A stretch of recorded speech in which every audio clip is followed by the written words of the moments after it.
regarding Roundup and a individual who has cancer.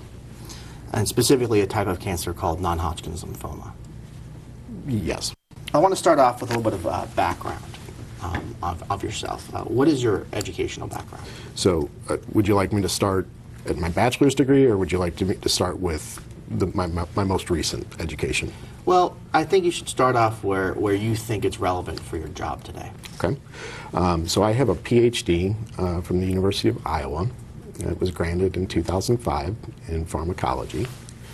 My professional experience since that time has been in regulatory toxicology. I've worked for Will Research in Ashland, Ohio, conducting regulatory toxicology studies from 2006 to 2008. And then from 2008 to 2010, I worked for Seventh Wave Labs, which is another contract research organization which does short-term toxicology work and pharmacokinetics. And then I joined Monsanto in 2010, and I'm part of Bayer now since the acquisition. Okay. Those various contract laboratories that you worked for prior to joining Monsanto, did they do work for Monsanto? Yes. The Will Research in Ashland, Ohio did work for Monsanto. I don't recall working on any Monsanto studies there. In you Exhibit 2,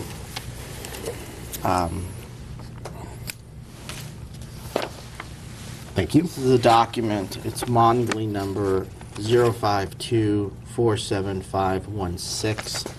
And it appears to be on the front page an email from yourself to yourself. Do you see that? Yes. So we have attached here a curriculum vitae. It appears to be of yours. Do you see that? Mm-hmm. And in 2015, are you familiar with Dr. Donna Farmer? Yes. Did she work underneath you at that point? Yes. In 2015, I believe she was a part of David's team. David is? David Saltmyris. Okay. And so Dr. Farmer then and Dr. Saltmyris both reported to you. Is that right? Dr. Saltmyris or David reported directly to me, and Donna reported to David, but she was in my organization. And that was starting in 2015, December 2015? Yes. Prior to that, did Dr. Farmer or Dr. Saltmyris report to you? Yes. Both Donna and David reported directly to me from September of 14 to November of 15 as the Toxicology and Nutrition Center lead. When you were in the new technologies and toxicology, did Dr. Farmer or Dr. Saltmyris report to you? No. Do you know Dr. William Heidens? I do.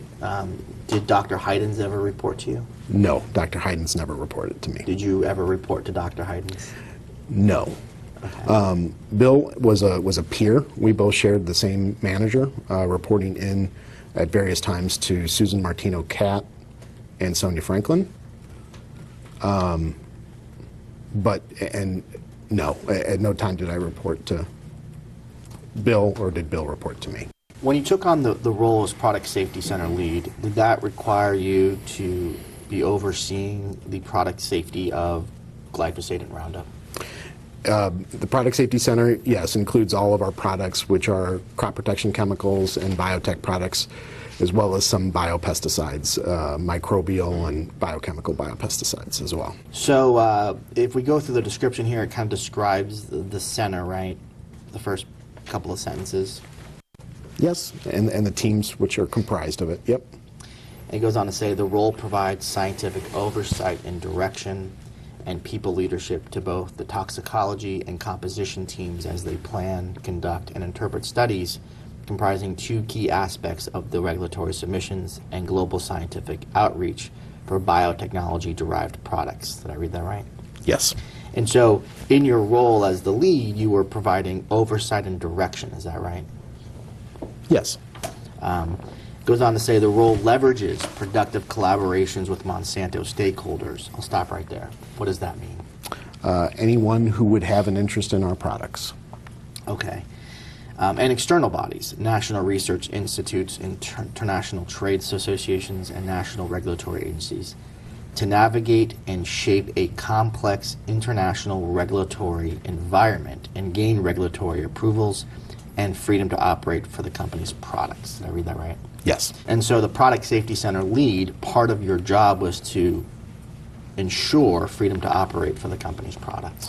As a part of engaging stakeholders, is part of that is sharing that data and communicating with them. Yep. It says to accomplish this, the Product Safety Center lead must identify strategic challenges to the development of new products and the defense of existing products. Did I read that right? Yes. What do you mean by the defense of existing products? So occasionally there are results published in the public literature which we feel are not accurate, and we take steps to investigate whether or not they're accurate.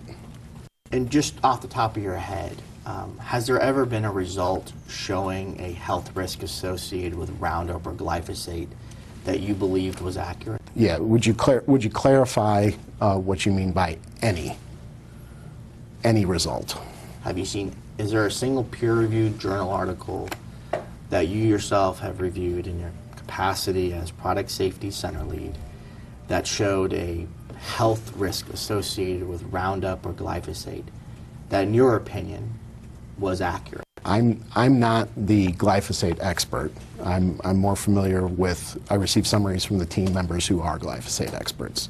And so I'm not intimately familiar with the literature, but the literature that I've seen, I don't believe that the results report hazards associated with it like some of the literature says are accurate. No, I don't believe that. I believe the regulatory data set, which is much more robust.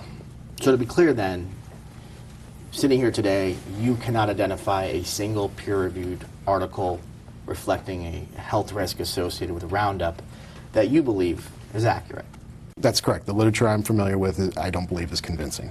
So it would be fair to say then, as part of your job as the Product Safety Center lead, one of the outcomes of your conduct that we've gone through, which included navigating complex regulatory environments, securing freedom to operate, that the outcome of that was to have white papers and journal articles published. That wasn't the sole purpose of it. The sole purpose was to generate data to share with regulatory stakeholders to allow them to decide on the safety of the product, but sometimes we would write white papers and journal articles to share information. Yeah.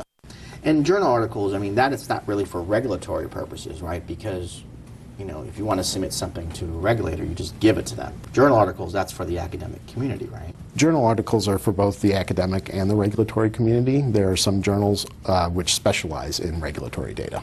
So it would be fair to say then, in your capacity as a Product Safety Center lead, you were helping drive the policies of Monsanto in the maintenance of the safety of the products that they were selling. No, I was leading a team that generated some of the data, which would occur, which would demonstrate the safety of the products. Right, and so you'd be making decisions on a day-to-day basis that would ultimately decide what data is pursued, what studies were done. Is that fair to say? In collaboration with other internal stakeholders, yes. But at the end of the day, the buck stopped with you. Is that fair to say? No, I don't believe that's accurate. But you did play a substantial role in making those decisions, right? Can you describe substantial role? Well, you just said the buck didn't stop with you, and I appreciate that. But you did contribute to the decision-making processes about what studies would be done, what assessments would be made related to Monsanto's products. Is that fair? We would develop technical justifications and strategies and share them with the other internal stakeholders to come to a consensus. Great. And one of the products that involved was Roundup. As a product in the portfolio, yes. And is it true that Monsanto has developed a group of third-party toxicologists who come to defend Monsanto's products in the public domain, specifically as it relates to glyphosate? Monsanto contracts with independent experts for their time and to provide their independent opinions on our products. Okay. So that's a yes. There's a network of third-party toxicologists that Monsanto pays for their time in defending glyphosate publicly. We pay them for their time and they provide their independent opinions.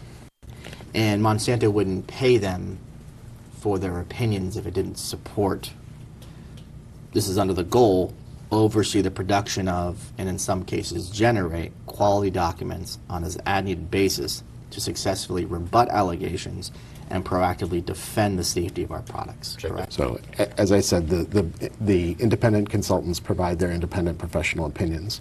They're very highly regarded scientists, and we respect their opinions.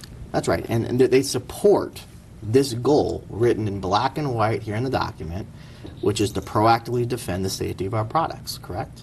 So if the scientists are providing their opinions and we're not pushing them one way or the other, they're providing their opinions for us. If it's supportive, that's okay. If it's not supportive, we probably need to do more research into what their concerns are. Within Monsanto's tox network related to glyphosate, is there a single independent scientist that is being paid by Monsanto that has publicly stated that glyphosate or Roundup can cause non-Hodgkin's lymphoma? As I mentioned, I'm more involved in the oversight of the tox work, and I'm not the glyphosate expert. So your answer is no, you don't know of any expert that's publicly stated that Roundup or glyphosate can cause cancer. That's correct. Doctor, there is a distinction between glyphosate and Roundup, right? Glyphosate is the active ingredient in the Roundup herbicide, in the formulated product, yes. And when you say glyphosate is the active ingredient, does that mean that the other ingredients in the formulated product have no toxicity? Formulated products contain the active ingredient, which is specified as the chemical which does the job for which it's intended. And then there are what are referred to as inert ingredients. Inert ingredients don't have that same mechanism of action in particular. But would it be fair to say, though, that although they're called inert ingredients, they're not actually inert chemicals, right? Inert ingredients are part of the formulation, and they're there to serve a variety of purposes. You may dye it or put odorants in it so that it's not appealing to people to ingest. And you might do, yeah, there's a variety of purposes of inerts, yes. And for example, one of the inert ingredients in the Roundup formulated product is something called a surfactant, right? Yes.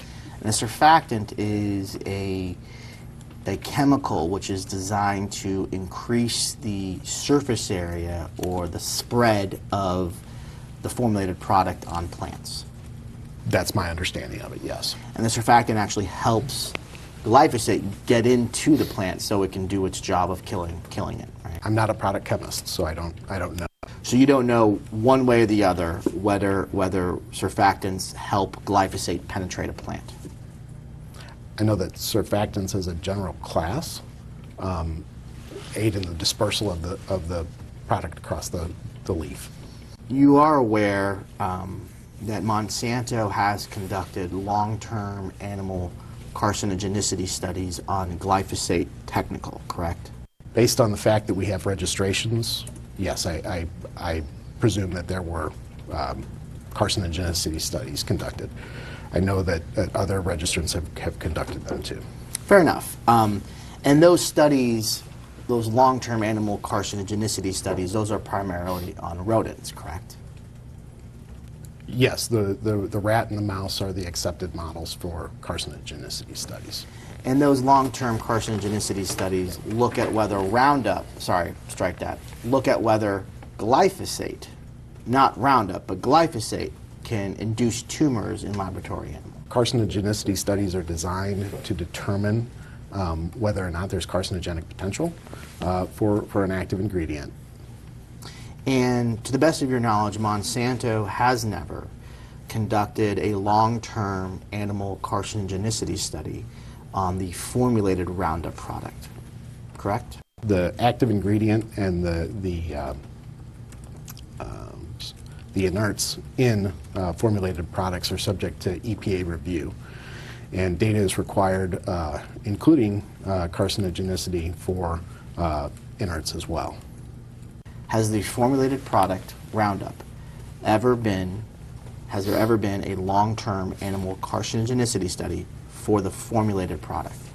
Yeah, the components of the formulated product have extensive data sets for them, up to and including carcinogenicity studies. So you're testifying under oath that there have been long-term animal carcinogenicity studies examining the formulated product? No, what I'm saying is that all of the components in there have extensive data sets. I understand. There have been long-term animal carcinogenicity studies on glyphosate, correct? Correct. And there have not been long-term carcinogenicity studies on the surfactant, correct? I am not the surfactants are not our products, and so I don't know what all of their data sets are comprised of. Okay, but Roundup, that's a Monsanto product, right? It is. Okay. And to the best of your knowledge, Monsanto has never conducted a long-term animal carcinogenicity study on Roundup, correct? Monsanto did the active ingredient CARC study, and at much higher doses than would be found in a Roundup product. Likewise, the safety data set from the other components would be has been found to show no safety concerns, and so there was not a need to conduct a study with the Roundup formulation. So I didn't ask you about the need. I will get to that question. I'm just trying to get a baseline here. Isn't it true, doctor, that Monsanto has never conducted a long-term animal carcinogenicity study on the Roundup formulated product? As I said, the components of Roundup have been extensively tested, but there is no formulated product carcinogenicity study. Okay, so that's a no. They've never done a study on Roundup, just the parts within it. Not to my knowledge. And isn't it true that even today Monsanto has to be careful about how it discusses any particular Roundup product, because some Roundup products have other stuff in them beyond just glyphosate? I don't know the contents of all the Roundup products. Okay, well, you're the head of the Product Safety Center, right? That is correct. Roundup is a product? It is. Okay. And in your capacity as the head of the Product Safety Center, you understand that certain Roundup products contain active ingredients beyond just glyphosate, right? That's correct. And so when you talk about the safety of quote-unquote Roundup, you got to be careful, because you might be talking about other chemicals depending on which specific Roundup you're talking about. Yeah, this email, I've never seen it before. I'm not sure to what they're referring here. I wasn't asking about the email. I was asking you about your knowledge as the Product Safety Center lead. Then I'm sorry, I misinterpreted you. Could you restate the question? Sure. The question is, and so when you talk about the safety of quote-unquote Roundup, you got to be careful, because you might be talking about other chemicals depending on which specific Roundup you're talking about. There's a lot in that question. Yeah. Can you unpack that a little bit for me? I was having him read it back, and I thought it was a good question. So, but if you can't answer it, it's fine. But I was having him read it back again. And so when you talk about the safety of quote-unquote Roundup, you got to be careful, because you might be talking about other chemicals depending on which specific Roundup you're talking about. Yeah, I can't answer that question as asked. Let's move on with the email. Dr. Farmer writes, the terms glyphosate and Roundup cannot be used interchangeably, nor can you use Roundup for all glyphosate-based herbicides anymore. Did I read that correctly? It says the terms glyphosate and Roundup cannot be used interchangeably, nor can you use Roundup for all glyphosate-based herbicides anymore. Yes. Do you agree with that? I don't know what's in all of the Roundup formulations. I'm sorry, that sentence, do you agree with it or not? I don't know the composition of all the glyphosate formulations, so I can't comment. Okay. Sir, isn't it true that the terms glyphosate and Roundup cannot be used interchangeably, nor can you use Roundup for all glyphosate herbicides? Glyphosate is the active ingredient in Roundup, and so there are other things in Roundup that are not glyphosate, yes. Great. For example, she goes on to say, for example, you cannot say Roundup is not a carcinogen. We have not done the necessary testing on the formulation to make that statement. The testing on the formulations are not anywhere near the level of the active ingredient. You can make that statement about glyphosate, and you can infer that there is no reason to believe that Roundup would cause cancer. Did I read that right? Yes, you read what was there. And after Dr. Farmer made this statement in 2003, Monsanto did not go about conducting a carcinogenicity study on the Roundup formulated product, did it? To my knowledge, there is not a carcinogenicity study with Roundup because it's not necessary, because the regulatory data set is sufficient for coming to the conclusion it's not a carcinogen. Do you agree with her that you cannot say that Roundup is not a carcinogen? I don't know what she meant by that, so I can't comment on that. How long does it take to do a long-term animal carcinogenicity study? Carcinogenicity studies in mice typically take 18 months, and in rats 2 years. Okay. And then it takes about, what, another year or so to do all the histopathology on those animals? Yes, that's the dosing period for each of those studies, and then there's the reporting process. Yep. Okay, so ballpark, to do a long-term rodent carcinogenicity study, it's approximately 3 years. That's correct. So if Monsanto had started a long-term animal carcinogenicity study in 2009, by the time you arrived at Monsanto, and even today, we would have data about whether or not the formulated product induces tumors, correct? To my knowledge, Monsanto didn't start a study in 2009 on the formulation, and so there would be nothing to report.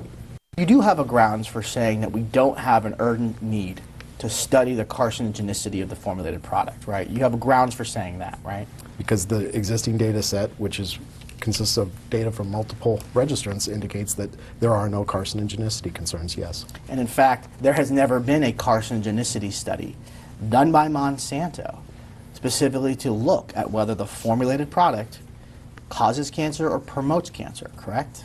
That's right. We believe the existing data set demonstrates the safety of the active ingredient, and that the other data available support the safety of a formulation.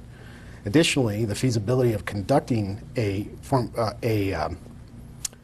chronic study with the formulation is unknown. Things like the surfactants in there could irritate the animal's stomachs and make it impossible to feed them for 2 years. So as I said, there's a wide definition of what people might call ghostwriting. So it's hard to say what would be unethical or not. Okay, so it's your testimony to this jury that you can't say one way or the other whether ghostwriting is just across the board unethical.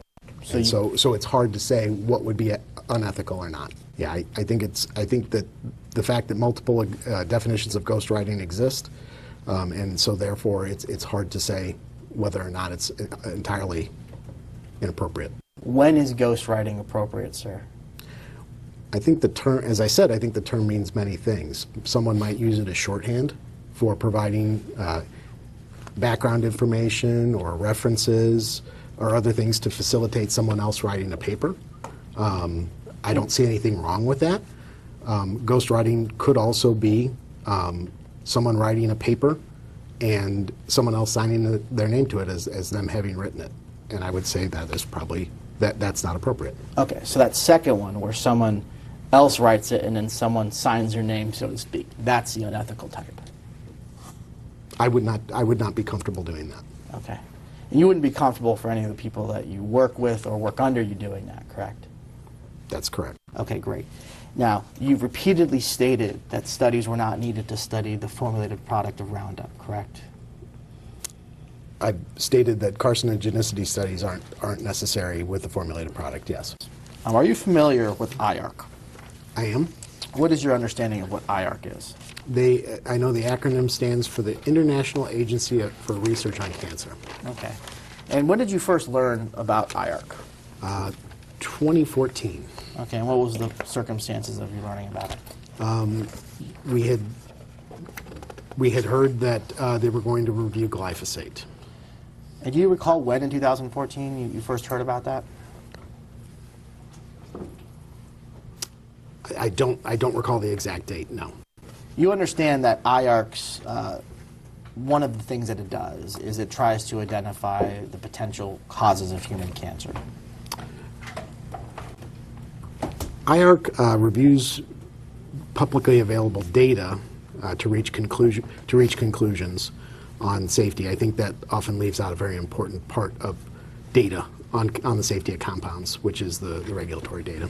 I understand that, but you understand that IARC its purpose is to try to identify the causes of human cancer. IARC reviews publicly available information on substances to determine whether or not they believe it forms a carcinogen hazard. Do you understand how a compound gets selected for IARC review? I don't have a lot of knowledge of that, no. Okay. Have you investigated that process to sort of learn how glyphosate was selected? Myself, no. Members of my team, I believe, have looked into that, but I wasn't very much involved with that. All right. And so to be clear, it's your understanding that you first became aware that IARC was going to investigate glyphosate in 2014, is that right? Yes. And I don't know if you answered this, but I forget, was that around September of 2014? That seems reasonable. I'm handing you a document. It's Exhibit 18 to your deposition.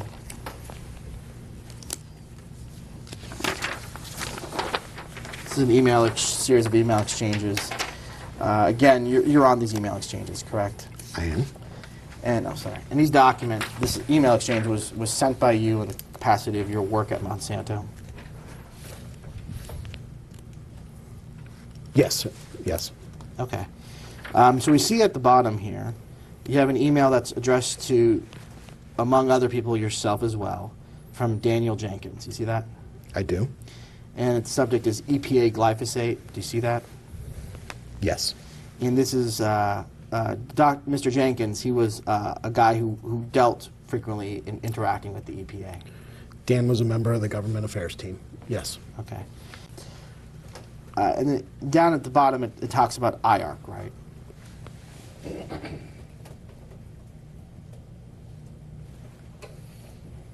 Yes.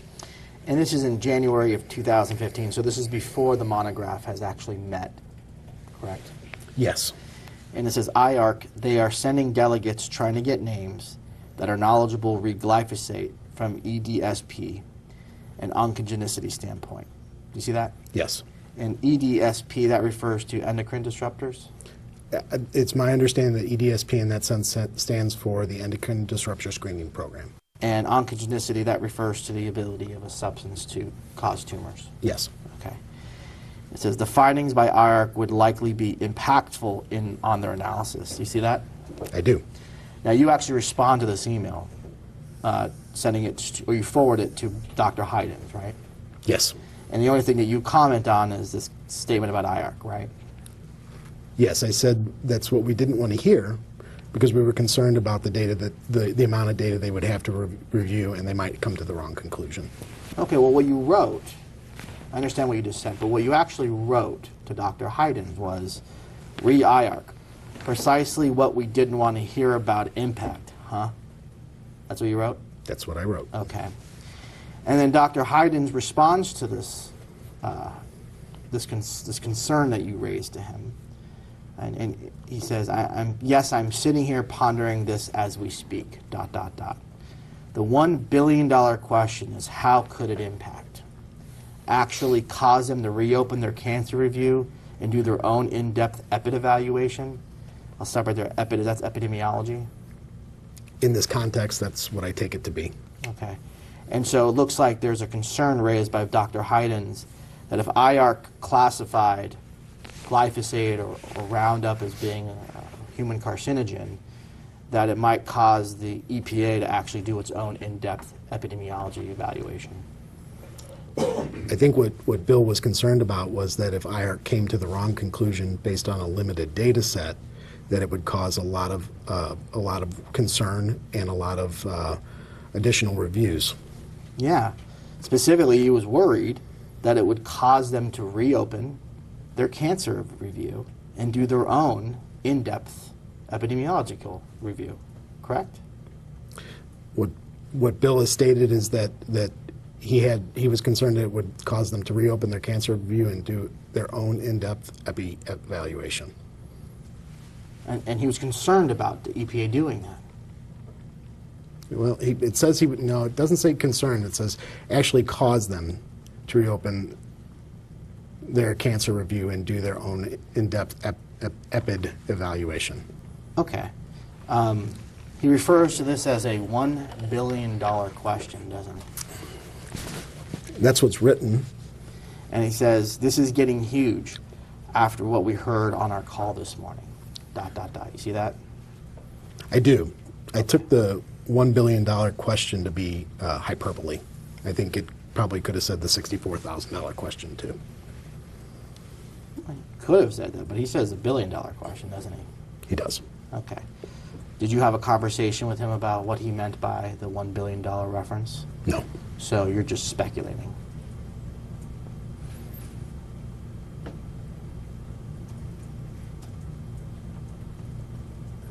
I guess it's written 1 billion.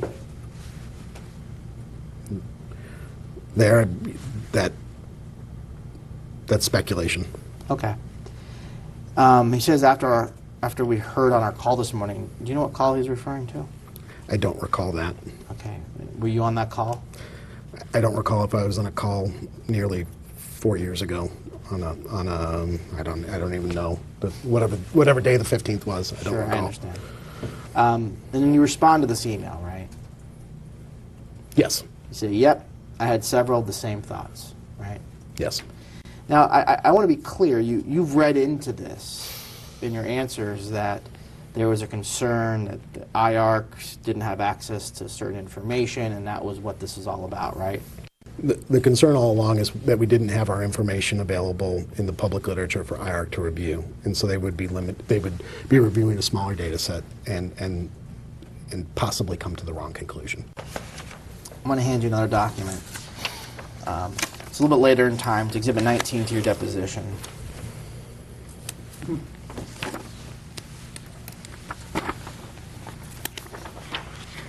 Have you seen this document before?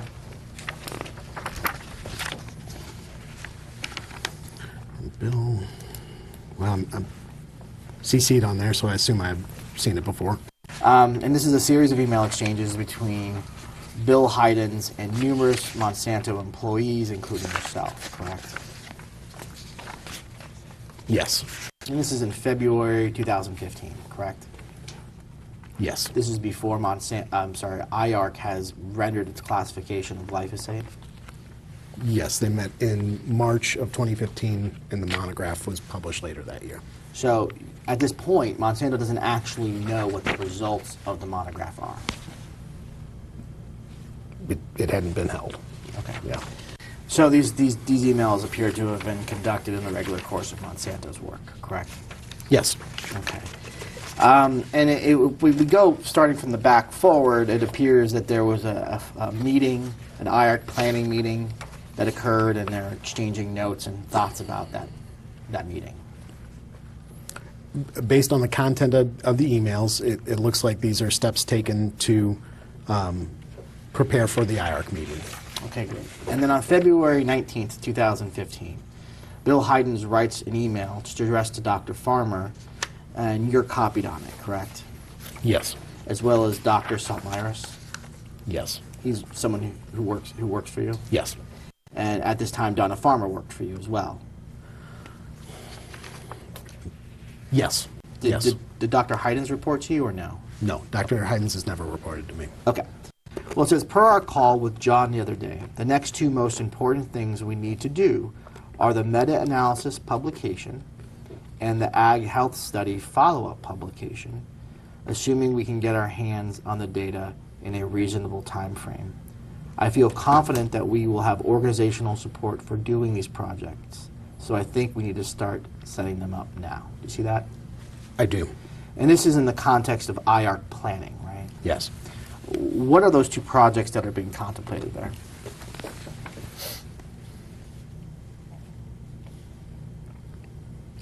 It looks to me like the two items under consideration are two publications. So a meta-analysis, I think that was a project Exponent was working on, and the Ag Health Study follow-up publication. I don't recall as much about that. Okay. It's your understanding that the meta-analysis was in fact performed and conducted by Exponent, right? Yes. But there was never an AHS follow publication by Monsanto, correct? Not that I know of. All right. But then after that, it goes for the overall plausibility paper that we discussed. You see that? Yes. Do you know what he's referring to?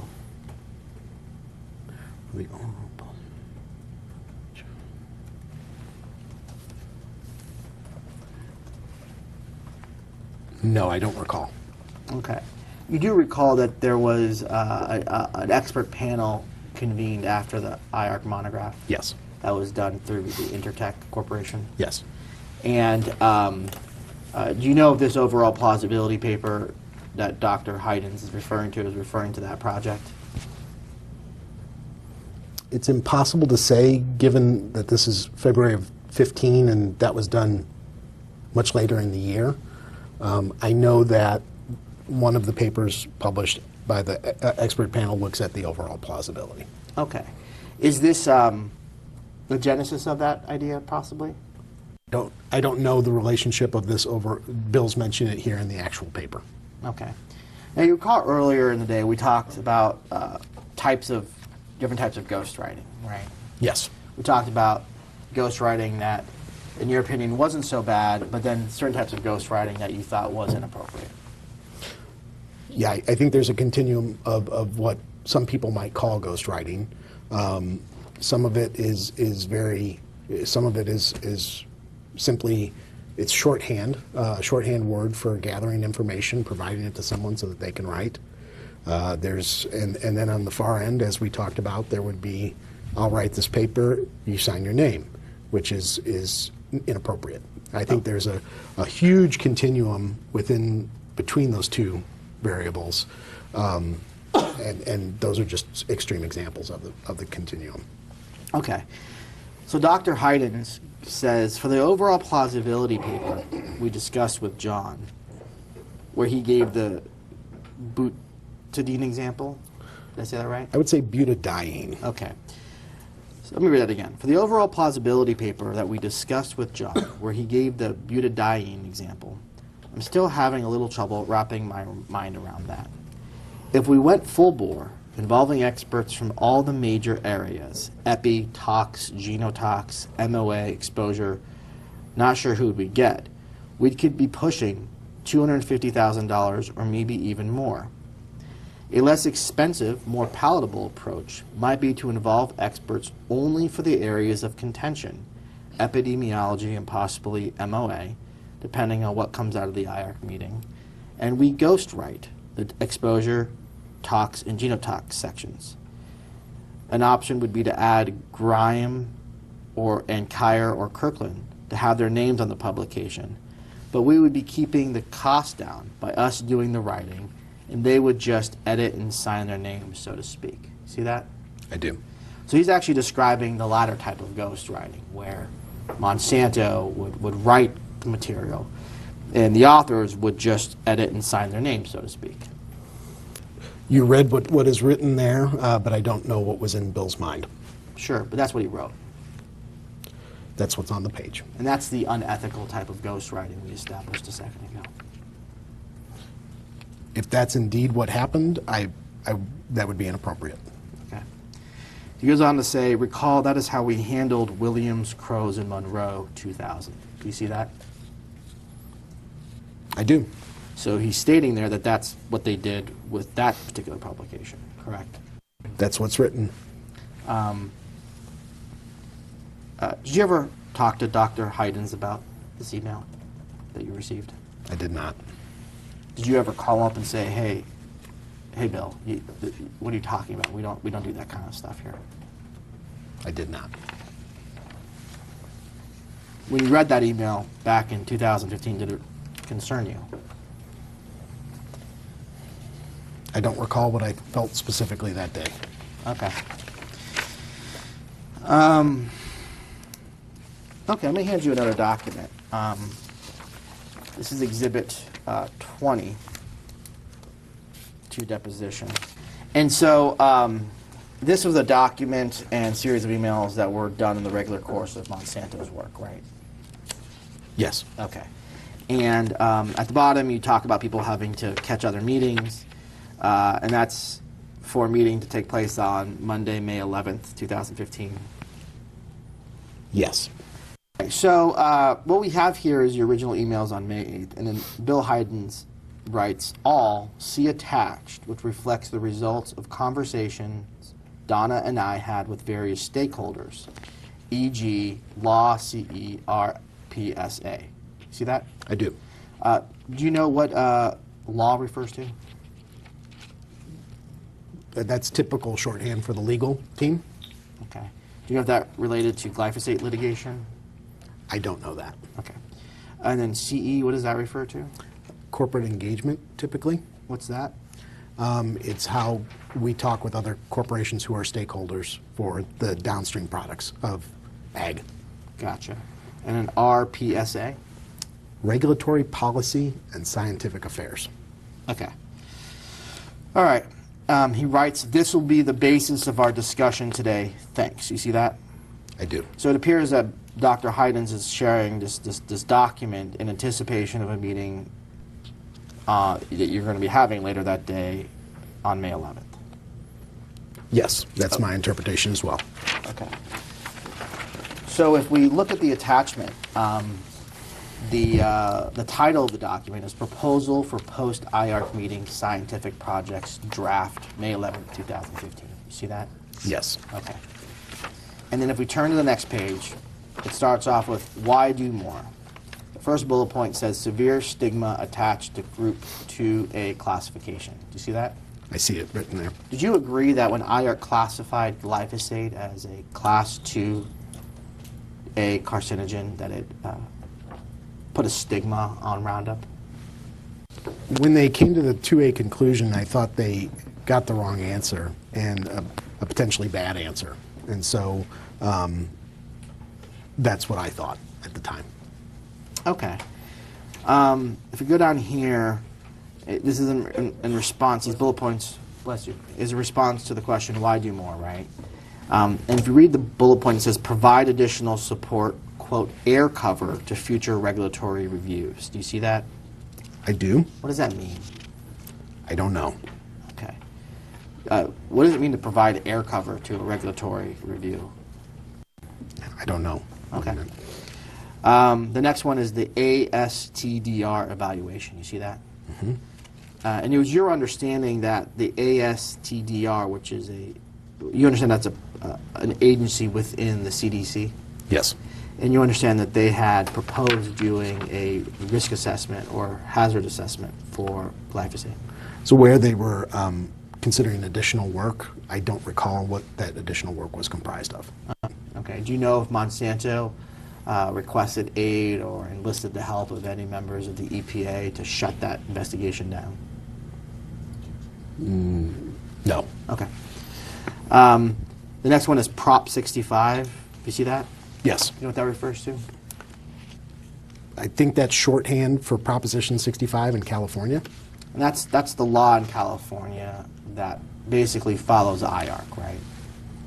As I understand it, Proposition 65 uses IARC as one of the criteria for evaluation. So you don't know, sitting here today, whether or not glyphosate is one of the listed chemicals under Proposition 65? With absolute certainty, no, I don't. Okay, well, with general certainty, do you know?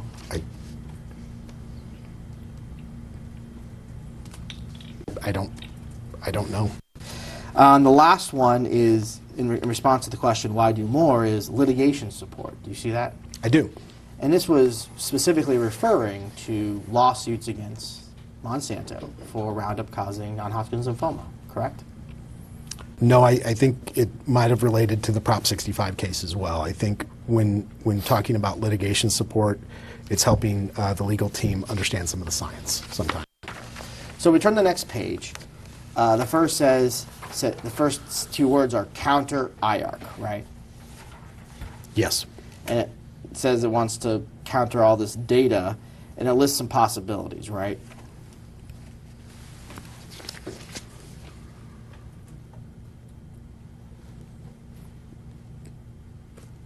Yes.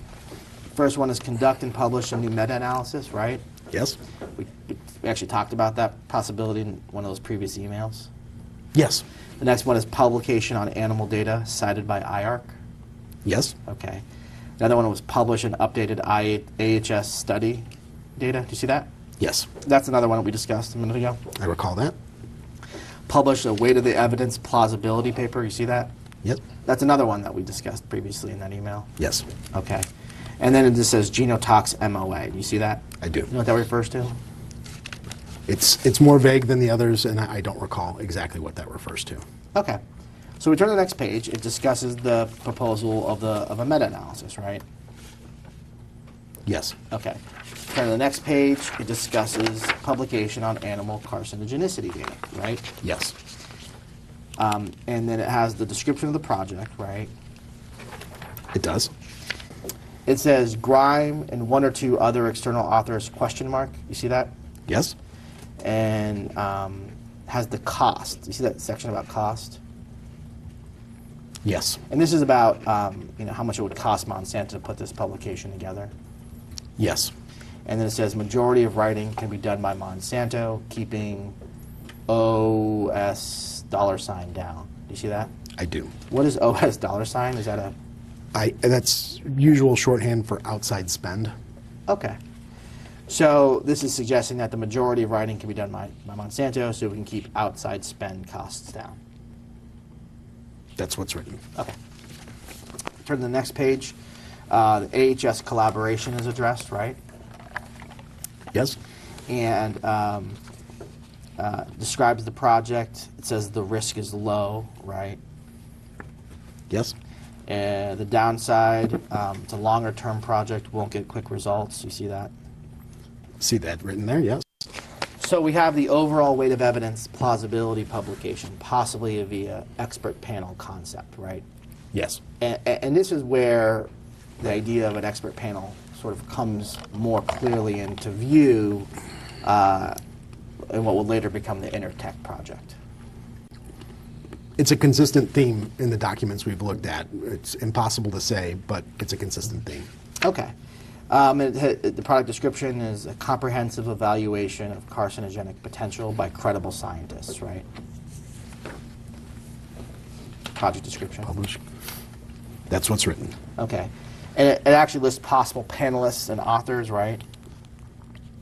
It does. Dr. Solomon. There's Solomon is a name there. And Dr. Solomon actually ultimately goes on to become part of the Intertech panel, right? If this is Keith Solomon, then yes. Okay. All right. Dr. Sorahan for epidemiology. You see that? Yes. And then we have Dr. Grime, animal bioassay. You see that? I do. Dr. Grime actually was part of the Intertech panel. If by Helmut Grime, that's what we mean, yes. Okay. Do you know any other Grimes by any chance? Not off the top of my head. Okay. And then G. Williams, that's Gary Williams. You understand who that is? Another panel member. He also ended up being on the expert panel for Intertech. Mm-hmm. Is that right? Yes. And then Dr. Kirkland, also on the expert panel. There's Dr. Kirkland on the expert panel, yes. Okay, and both Dr. Williams and Dr. Kirkland, they actually did a genotox method of action paper. I have to go back and review which papers were which, but... We will get there very soon. Okay. All right, so the cost is between $250,000, depending on. You see that? I do. It says who/how many scientists we include. You see that? I do. And then it says how much writing can be done by Monsanto scientists to help keep costs down. You see that? I do. And it says an alternative would be one or two separate publications with a subset of authors, right? That's what's written. So turning to the last project described in this PowerPoint, GeneTalk/MOA. You see that? Yes. And the first bullet point is counter IARC's claim of strong evidence of DNA damage / oxidative stress, right? Yes. And it says right here, could be important for future litigation support. See that? I do. So even at this point, Monsanto, as in your group that are meeting for this meeting on the May 11th, are contemplating that at least one of these projects could be important for future litigation. I didn't put the slide together, but that is what is written there. Okay, but you were at the meeting, right? I was. And you were sent this presentation to review and consider before the meeting. I was. Okay. And it was your understanding at that time that part of the work you were doing in responding to IARC would be important for future litigation. I don't recall exactly what litigation they're referring to there. All right, so then after the description of all these projects, there's like a sort of quick rundown you see in the next 2 pages called feedback.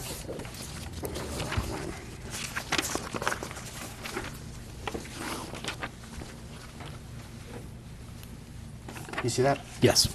And it looks like sort of entries related to feedback from these various stakeholders, right? Mm-hmm. Is that a yes? Sorry. I know you're chewing Yes. on ice. Okay. The first one is the meta-analysis, right? You see that? Yes. All right. And then the next one is updated AHS study, right? Yes. And that one, based on what it says here, was most appealing to the legal group, right? Yes. And it explains Monsanto somewhat distance and AHS involved. You see that? Yes. Do you recall that legal thought that an updated AHS study would be beneficial for its work? I don't recall having conversations with them about this. Okay. Well, based here, it's for the legal group. It says most appealing, right? That's what's written. Okay. And if we go on the next one, publish weight of the evidence plausibility paper. Do you see that? I do.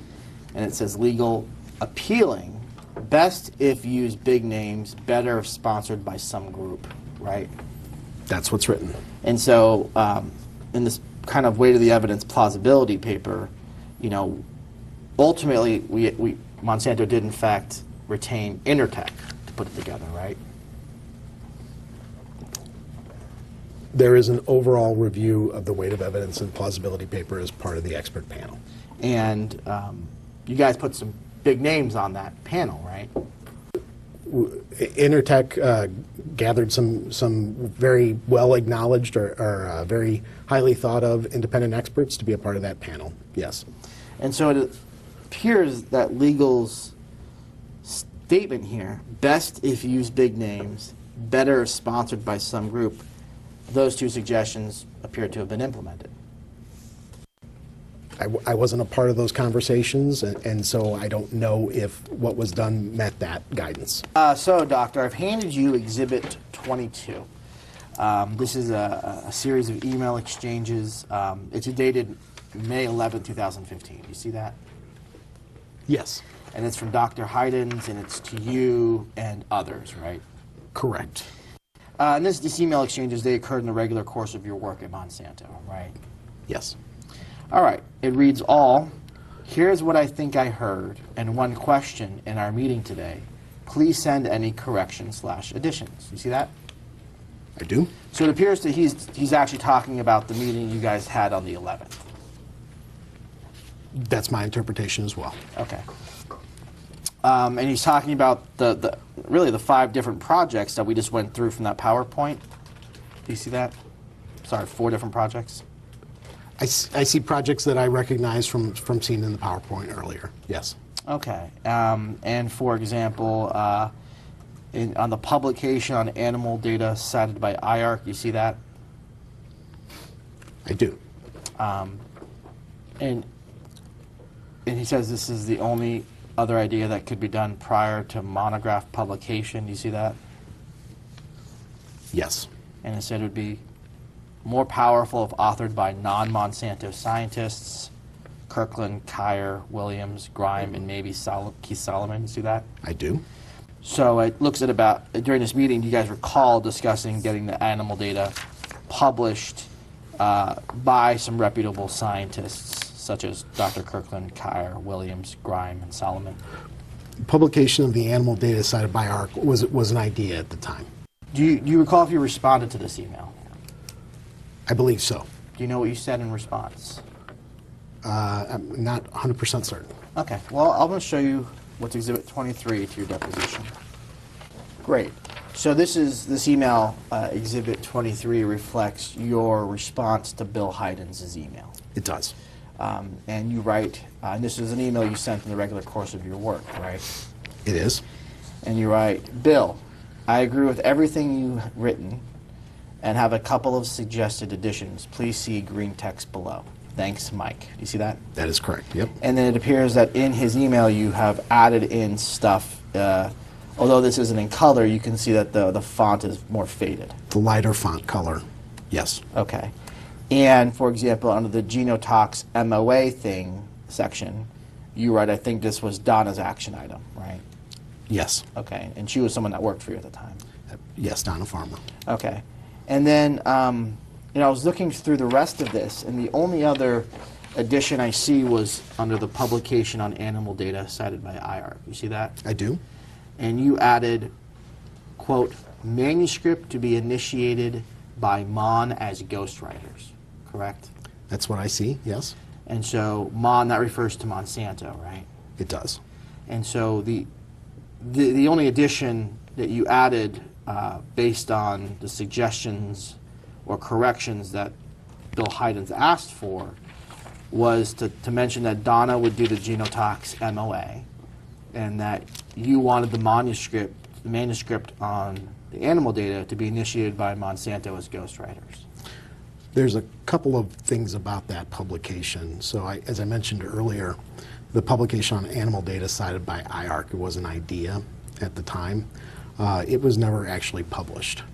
And when I mentioned that that ghostwriting has many definitions, from on the one end being providing information, background information, data, things like that, to facilitate an author writing an article on a short period of time. All right. Well, I don't want to fight with you about what you meant when you wrote this. Do you actually recall what you were thinking when you wrote this? Yeah, I knew we had very tight timeline. If it was going to get out, if it was going to get done, we needed to facilitate providing information to them, and so that was my intention there. Okay, so you actually recall what you were thinking when you wrote this? Yeah. Okay. From 4 years ago? I recall that I thought that we needed to enable timelines, and I would not be comfortable with the other definition of ghostwriting that's been provided today. And if you read it in the context of the sentence immediately afterwards, it was noted that this would be more powerful if authored by non-Monsanto scientists. And it lists a couple of scientists, right? You've read that correctly? Earlier, I showed you that email from Dr. Hyden's, where he talked about ghostwriting, right? Yes. And you didn't raise any alarm or concern with him in his description of what he was thinking about doing. No. And in the same set of meetings related to IARC, you've now written that a manuscript should be initiated by Mon as ghostwriters, correct? It was a note I made on a project that we were considering at the time that was never conducted. But now, 2019, January, after lawsuits have been filed against your employer where allegations of ghostwriting have been alleged, you remember what you meant when you wrote this sentence that a manuscript should be initiated by Mon as a ghostwriter? I recall that I felt that that ghostwriting in this sense was providing information like background information, references, things like that, to an author to facilitate publication of a paper, because that's what I would be comfortable with. So we discussed this earlier, but this overall weight and plausibility publication, ultimately there was a expert panel convened through Intertech, correct? Yes. I understand that there was a series of articles published in the Journal of Critical Reviews in Toxicology, correct? Yes. And these articles reflected the work and opinions of the Intertech panel, correct? Yes. Isn't it true that Monsanto directly selected people who would participate in that panel? It's my understanding that Monsanto provided some names to Intertech, but I don't know that all of the people on it were specifically selected. Okay, and we saw in that document just a few minutes ago, several of the names that were even thrown about at the very beginning of this project, they ultimately made it on the panel, correct? People like Helmut Grime, Larry Kyer, yes, I recall reading those names earlier. And these were people who were within Monsanto's toxicology network, correct? The members of the expert panel are acknowledged experts in their field, and so when we want independent thoughts on different things that we might do, we seek out the best minds in the field. And so the fact that some of the people overlapped between the expert panel and people we've consulted with in the past is a matter of their expertise. All right, Doctor, I'm handing you exhibits 24, 25, 26, and 27. Okay. All right, so these are the four Intertech publications that we were just discussing, correct? Yes. I want to be just very frank with you. Did Monsanto employees review these manuscripts before they were published? I don't know. Okay. Did Monsanto's employees write, edit, or make any contributions to any portions of these manuscripts? Would you read the question back? Sure. Did Monsanto's employees write, edit, or make any contributions to any portions of these manuscripts? Can you clarify any contribution? Let me just be clear. Did they write any of the words that occurred in any of these manuscripts? I don't know. Okay. Were you in charge, or did you oversee this Intertech panel at all? No, I received some notifications on what it would cost, but I was not in charge of the panel. Okay. But you know Dr. Farmer was heavily involved in it? Dr. Farmer was involved with a lot of the glyphosate effort at that time, yes. And she was a toxicologist working under you at the time? Dr. Farmer has considerable experience with glyphosate, and so I give her a wide path to do what she needs to do. I don't micromanage her. Sure, I fair enough. I didn't mean to suggest that you did. I was just asking that at the time Dr. Farmer was working on the Intertech panel, or working with the Intertech panel, she was working as a toxicologist under you, that's all.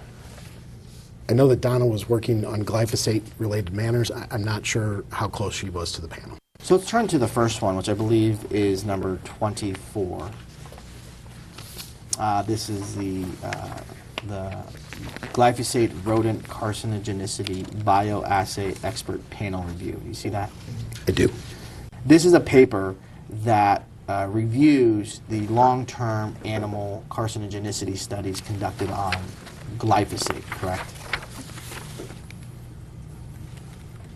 Paper, that's the title and the contents. There's rat information on table 1.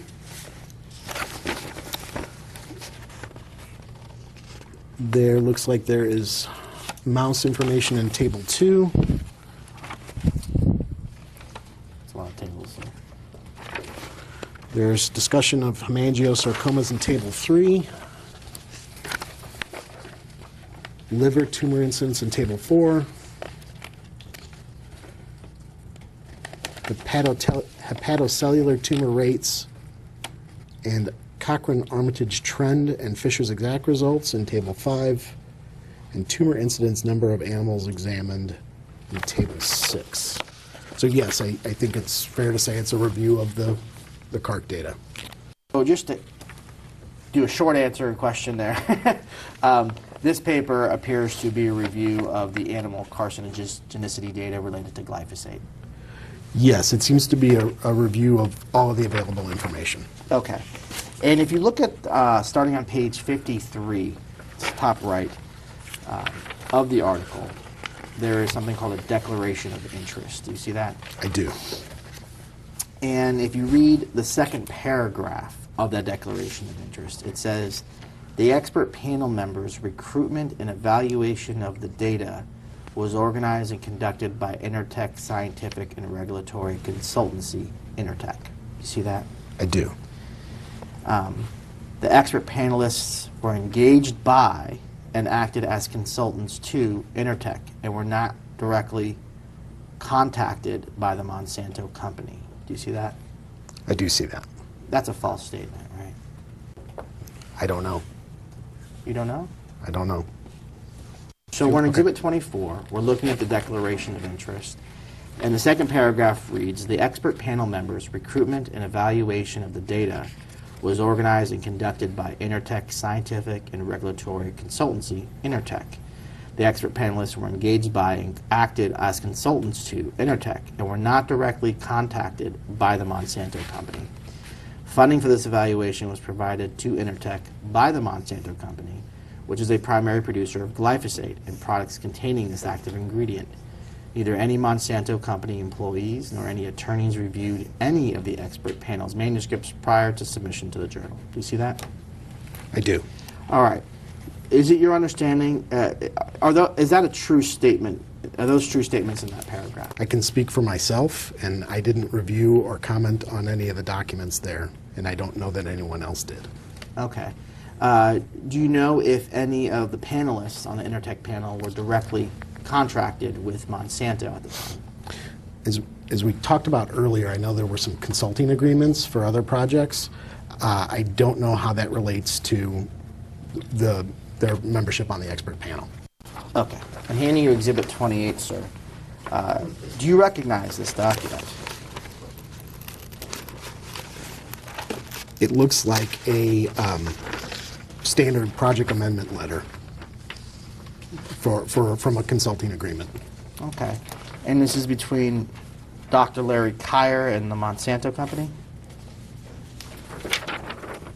Yes, And in fact, you signed this agreement, haven't you? I did. And this was dated August 2015, correct? August 17, 2015, yes. And in here, it actually says specifically project name, Glyphosate Expert Panel, correct? Item 2, yes. Well, I was actually under the, that's correct. Under project, it says name, Glyphosate Expert Panel. You see that? Oh, yes. And then under deliverables, number 2 is to attend the Intertech Scientific and Regulatory Consultancy Expert Panel meeting either in person or via teleconference, right? Yes. And the project contemplates payment not to exceed $27,400, correct? I don't 20, total project cost $27,400, yes. So in fact, Monsanto had contracted to potentially pay Dr. Kyer $27,000 specifically for his work on the Intertech panel. When I mentioned previously that I was unsure of what was handled directly through the Intertech panel payment-wise and what was handled by amendment to existing agreements, that's what I was referring to. Okay, so when we read in the Intertech panel where it said all the panelists were directly contacted through Intertech and not through Monsanto, that's just not accurate. With the writing of the paper, I don't know who reached out to them. I did sign a project amendment letter at that time, but I had no communication with Dr. Kyer other than that. Okay. I'm going to hand you Exhibit 29. Sir, do you recognize this document? Looks like an amendment to a consulting agreement, yes. And this is a consulting agreement with Dr. Aquavella and Monsanto, correct? Yes, Signed by you. it is. And if you look at the last page of it, there's a statement of work. Last page. Keep going. You see that? Yes. Okay.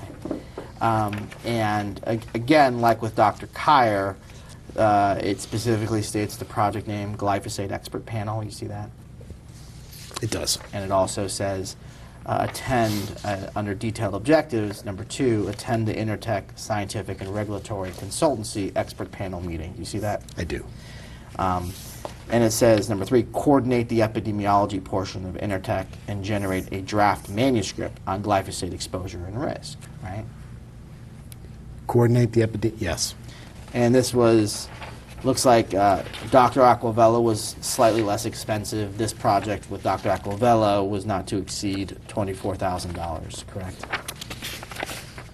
That's what's written. And you signed this document? I did. Okay. And Dr. Aquavella, Dr. Kyer are both authors on these Intertech manuscripts, correct? Kyer. Aquavella, yes. Are you aware if the journal has taken any action since its publication to address concerns about their disclosures? I heard some hallway talk that there was something being done with the authors of the papers, but I did not hear any specifics, no. You might tell me what that hallway talk was, to the best of your recollection? Just that the authors were being contacted about that the editor wanted more information. Okay. I'm handing you a document, I'm giving you mine. I'm handing you a document, Exhibit 30 to your deposition. This is, as you can see, this is from the Critical Reviews in Toxicology. You see that? Yes. And it's titled Expression of Concern. Right? Yes. Turn the page. It actually says Expression of Concern regarding critical reviews in toxicology, an independent review of the carcinogenic potential of glyphosate. Do you see that? I do. This is referring to the Intertech manuscript publication. I'm trying to link up what's here with the paper, so. Sure, I'll do it with you. Okay. So it reads, we, the editor-in-chief and publisher of the journal, have been informed of concerns over the completeness of acknowledged contributions to the above supplement and in the declarations of interest provided by the named contributors for the following articles. You see that? Yeah. And it goes on and says, we have requested corrigenda from the authors to provide additional disclosure as to the contributions to the articles. To date, we have only received corrigenda for 3 of the 5 articles that have been agreed by all authors. We have not received an adequate explanation as to why the necessary level of transparency was not met on the first submission. We thank those who brought this matter to our attention. When reading the articles, we recommend that readers take this context into account. We will continue to work to update these articles and ensure full disclosures of all contributions to them. You see that? I see that. Okay. In your time as a researcher and scientist at Monsanto, have you ever seen an expression of concern issued before? I've seen addenda for articles, core agenda, things like that. Have you ever seen a journal article issue an expression of concern over the disclosure statements? I have not. Okay. And so this journal article did issue one specifically about the articles put out by the Intertech panel. These appear to be those articles. And for what it's worth, this is the very weight of evidence plausibility type paper that Bill Heidens talked about ghostwriting back in 2015. Isn't that true? I have no way of knowing what was published here, how similar or different it is from what Bill might have been thinking about. But when we talked about those emails from Dr. Heidens, we talked about how this potentially was the genesis of what ultimately became the Intertech panel, correct? There was a theme of doing an overall review of the data set that IARC looked at, but the relationship between that and this is impossible to determine based on the information in front of me. And in that email from Dr. Heidens, he literally talks about ghostwriting, right?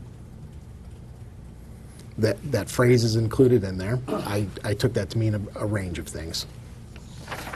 And if we, well, I mean, it's interesting because, well, let's just go on. I'm handing you Exhibits 31 Are you looking at 31, sir? I am now. Okay. And that one is authored, it was a core addendum authored by the authors of the Aquavella article. Yes. And this is the same Dr. Aquavella that had actually engaged in a contractual relationship with Monsanto for $24,000 to participate in the Intertech panel. As part of an extension of a consulting agreement, yes. Okay. And if we look through the Declaration of Interest, I don't really want to read the whole thing. It's particularly long, and it discusses all sorts of various interests that these authors had with corporations like Bayer, Crop Science Holding, Inc., Dow AgroSciences, Syngenta. Do you see that? Yes. And at the very bottom of the core addendum, it reads, the authors apologize for these errors. Do you see that? I do. Okay. And if you look at the other core addendums that I've given you, in each one of them, it concludes with the authors apologizing for these errors. Do you see that? Give me one moment. I'm just trying to make sure I've got all the relevant information in front of me. 31 through 33? That's right. And so if you look at all the last sentence in all the core addendums, the authors apologize for these errors. Do you see that? I do. Okay. And I guess my question for you, Doctor, is are you aware if Monsanto has issued any apologies for its role in causing any of these errors? I'm not aware. Let's start with your background. Where do you live now? I live in the suburbs of St. Louis. And how long have you lived there? I've lived there for about 10 years. Are you married? I am married, and I have 2 children and 2 dogs. Let's talk a little bit about your education. Where did you get your undergraduate degree? I have a bachelor's in science and biology from Maryville University in St. Louis. And where did you get your PhD? From the University of Iowa. Okay. After you got done working at, earning your PhD, where did you first work? My first role was at Will Research in Ashland, Ohio. It's now part of the Charles River system of labs, but they're still located in Ashland, doing regulatory toxicology studies in mice, rats, guinea pigs, dogs, non-human primates. Did any of your work there have anything to do with glyphosate? It did not. What kind of regulatory, when you say regulatory toxicology, what is that? Regulatory toxicology is a field of toxicology that generates data according to international guidelines, and we've mentioned the OECD test guidelines previously, and those are internationally agreed upon guidelines of how to conduct a certain type of study, whether it's a carcinogenicity study, a genotoxicity study, an acute oral toxicity study. All those types of studies and more have international guidelines on how to conduct a study. What's the benefit of using OECD standards for your regulatory toxicology? So the endpoints in OECD studies are known to be accurate predictors of toxicity, whereas investigative science, they may detect a difference, but its relevance to toxicity is unknown. Do regulatory bodies accept toxicology that doesn't comply with international standards? No, the test guidelines are international standards, and then there are typically national standards to which they're harmonized. For example, the EPA expects that studies be conducted in accordance with OECD test guidelines, and also any guidance that they have issued as well on that type of study.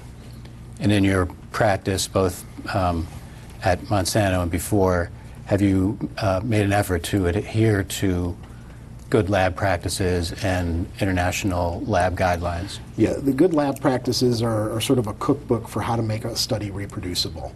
They ensure that accurate records are kept on what was done, And should the study need to be repeated, you would know exactly how to do it. The OECD test guidelines likewise ensure quality by making minimal suggestions of animal number and the endpoints to include. Are those both good lab practices and international study guidelines? Are those things that you've endeavored to abide by when you've conducted or overseen research? Yes. Let's get back to your work history. What did you do after working for Will Labs? I took a job with Seventh Wave Labs where we did short-term toxicity studies and some work with pharmacokinetics. That was typically done in rats. And how long did you stay at Seventh Wave? So at I should also mention at Seventh Wave, that's where I sort of first became involved in people management. I started leading the animal tech group as well as some of the adjacent study directors. And so that was sort of my first experience with oversight. And I stayed there from February of 2018 until, February of 2008 until June of 2010. And in June of 2010, is that when you were recruited to Monsanto to participate in their Emerging Leaders Program? The recruitment process for the Emerging Leaders in Science program started a little bit before June, and I think I accepted a position sometime in that June time frame with the understanding that I would start in July, as indicated on my CV. Was the Emerging Leaders Program, in your view, an honor to participate in? It was a select group of individuals selected for technical backgrounds, but also leadership potential. And so I don't ever know what those criteria were, but apparently I possessed them, and they asked me to join. I had a good experience with it. I got to rotate through 3 adjacent groups internally and learn a little bit more about what each did. And I think that's benefited me in the long term. After you were done with the Emerging Leaders Program, you started working in the toxicology department of Monsanto? Yes. So my first position, once I came out of the Emerging Leaders in Science program, was the New Technologies in Toxicology lead, and that was related to our biotech products. So different varieties, GM varieties of corn or soy or cotton or canola, as well as the traits that were added to those crops, demonstrating the safety of the trait and the grain or other commodity from the crop as well. So at that point, your work at Monsanto was directed toward crops, not toward pesticides. Yes, it was strict. There was sort of a strict line between the two disciplines, and I was working solely on the biotech side at that point. Did you stay in that position for about 2 years? Yes, I was in that position until I became the Toxicology and Nutrition Center lead in the summer of 2014. In 2014, when you became the Toxicology and Nutrition Center lead, how did that change your responsibilities? Was more oversight of individuals, a larger team to work with them on both business and development goals. Monsanto places an unusual emphasis, at least for the different places I've worked, on developing people and things they're good at. And so that was a big emphasis in my leadership roles of developing people. Was that the first time that you had glyphosate as part of your responsibilities and portfolio? Yes, it was. Was it part of your responsibilities to ensure that any products Monsanto was was moving forward with development on could be used safely? Yes. Did you stay in the Toxicology and Nutrition Center through November of 2015? Yeah, in November of 2015, we added a team was added to the teams that comprise the Toxicology and Nutrition Center to recreate what had been called the Product Safety Center. That brought the people reporting to me up to about 12 or 13, I think we're at 11 employees right now with 2 open roles. So I think we were right at 13 when the Product Safety Center was recreated. So I had oversight of the biotech tox, the small molecule tox, and the compositional biology. Compositional biology is something a lot of people aren't familiar with, but it looks at nutritional endpoints in GM and non-GM crops to determine if they have similar nutritional profiles. And you've stayed in that position till the present day? That's correct. So is that approximately 8 years at Monsanto? Yes, it'll be 9 this July. Well, now that Bayer owns Monsanto. So We talked some about the body named IARC, yes, and you were involved in Monsanto's becoming aware that IARC was going to look at glyphosate and then responding once IARC had evaluated glyphosate. that's correct. Was part of what you did in your job to understand how IARC was going to review glyphosate? We had some conversations about the review and the fact that it would be based on publicly available literature. And I believe you mentioned a number of times during your testimony that there was another body of knowledge, the regulatory data that accompanies products like glyphosate that are heavily regulated. Is that right? Yes, that's correct. I made reference to the regulatory data set for glyphosate because it's an unusually large data set. It has both the Monsanto safety data as well as safety data from other registrants of glyphosate. Since glyphosate went off patent, many other chemical manufacturers had begun manufacturing glyphosate as well, and they've generated safety data in addition to what Monsanto has. So it has a larger safety data set than usual. What kind of data is in the regulatory safety data? So there's an extensive toxicology database.